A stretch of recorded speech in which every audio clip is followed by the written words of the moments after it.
কিছু মানুষের জাতীয় সঙ্গীত পরিবর্তনের খায়েশ হয়েছে। জাতীয় সঙ্গীত কেন পরিবর্তন করতে হবে? জাতীয় সঙ্গীত কার কি সমস্যা করেছে?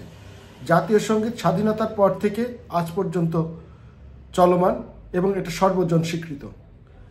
আজ পর্যন্ত দেশের বৃহৎ কোনো রাজনৈতিক দল জাতীয় সঙ্গীত পরিবর্তনের জন্য কোনো আন্দোলন করেছে বা দাবি করেছে আমার জানা নেই।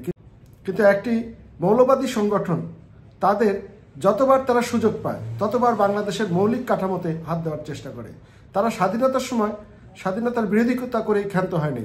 স্বাধীনতার পরে অর্জিত যে সমস্ত বিষয় তারা সেগুলো নস্যাৎ করার ষড়যন্ত্রে লিপ্ত রয়েছে। যেরকম তারা 1971 সালে স্বাধীনতার যুদ্ধের বিরোধিতা করেছিল। এই যে বৈষম্য বিরোধী আন্দোলন, একটি আন্দোলন হয়েছে, একটি সরকারের পতন হয়েছে, ভালো কথা। এখন সরকার নতুন করে দেশটাকে গোছাবে, দেশটাকে নতুন করে দেশের মানুষ যাতে শান্তিতে বসবাস করতে পারে সেই ব্যবস্থা করবে। কিন্তু আমরা কি দেখলাম? এই বৈষম্য বিরোধী আন্দোলনের অন্তরালে কিছু লোক নিয়ত করেই ছিল যে এই দেশের ঐতিহ্য, এই দেশের কৃষ্টি কালচার মুছে দেবে। তারা কি করলো? প্রথমেই তারা মহান মুক্তিযুদ্ধের শহীদদের বিভিন্ন জায়গায় যে স্মৃতি ছিল, যে স্মৃতিস্তম্ভ ছিল, তারা এগুলো সব ভেঙে চুরে একাকার করে ফেললো। এখন আমাদের যে সভ্যতা, আমাদের যে কৃষ্টি, আমাদের যে ঐতিহ্য, আমাদের যে ইতিহাস, তার নিদর্শন মুছে ফেলার চেষ্টা করা হচ্ছে এবং তারই অংশ হিসেবে বাংলাদেশের সর্বজন স্বীকৃত জাতীয় সঙ্গীতকে বাতিল করার ষড়যন্ত্রে লিপ্ত রয়েছে। কেন ভাই? জাতীয় সঙ্গীত বাতিল করার দরকার কি? আপনার যদি খুব বেশি খায়েশ থাকে তাহলে আপনি এক কাজ করতে পারেন, 1969 সালে ফেরত যেতে পারেন। তখন কিন্তু আপনার আর এই জাতীয় সঙ্গীত থাকবে না, অর্থাৎ আপনার পাকিস্তান আমলে চলে যান। আপনার আর বাংলাদেশ বলার দরকার নেই, আপনি বলবেন যে আমি ইসলামিক রিপাবলিক অফ পাকিস্তানের নাগরিক। তাহলেই দেখবেন আপনার জাতীয় সঙ্গীত আর পরিবর্তন করা লাগছে না, জাতীয় সঙ্গীত এমনিতেই পরিবর্তন হয়ে যাবে। জাতীয় সঙ্গীত পরিবর্তন এটা এত জরুরি কেন? এটা কি দেশের উন্নয়নের সাথে জড়িত? এটা কি দেশের শান্তি শৃঙ্খলার সাথে জড়িত? এটা কি দেশের কোনো ক্ষতি করছে? না, এটার একটাই উদ্দেশ্য, তারা দেশটাকে একটা মৌলবাদী রাষ্ট্রে পরিবর্তন করতে চায়। তো মৌলবাদী রাষ্ট্রে পরিবর্তন করেন, কিন্তু সেখানে কি সব মানুষের সমর্থন আছে? আপনারা কি সব মানুষের রিপ্রেজেন্টেটিভ?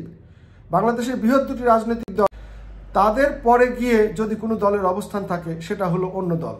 তো আপনাদের অবস্থান তৃতীয়, চতুর্থ, পঞ্চম শ্রেণীর ঘরে, কিন্তু দাবি করছেন যে আপনারাই বর্তমানে ক্ষমতায় আছেন এবং সরকার আপনাদের কথা মতো সব কিছু করবে। এইসব আজে বাজে স্বপ্ন দেখা বাদ দেন। এসব আজে বাজে স্বপ্ন দেখলে দেশের যে বর্তমান পরিস্থিতি সেটার এমনিতেই অবনতি, সেটা আরও অবনতি ঘটবে। সেটা জনগণ চায় না। জনগণ চায় যেটাই ঘটেছে আবার দেশে শান্তি ফিরে আসুক, মানুষ শান্তিতে বসবাস করুক।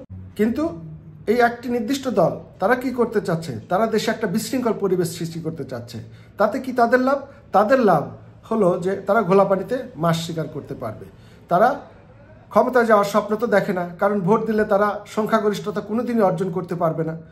ভোটে তাদের নির্বাচিত হওয়ার কোনো সম্ভাবনা নাই, তাদের সরকার গঠন করার কোনো সম্ভাবনা নাই, যার কারণে তারা তৃতীয় পক্ষের কাঁধে বন্দুক রেখে তাদের উদ্দেশ্য হাসিল করবে।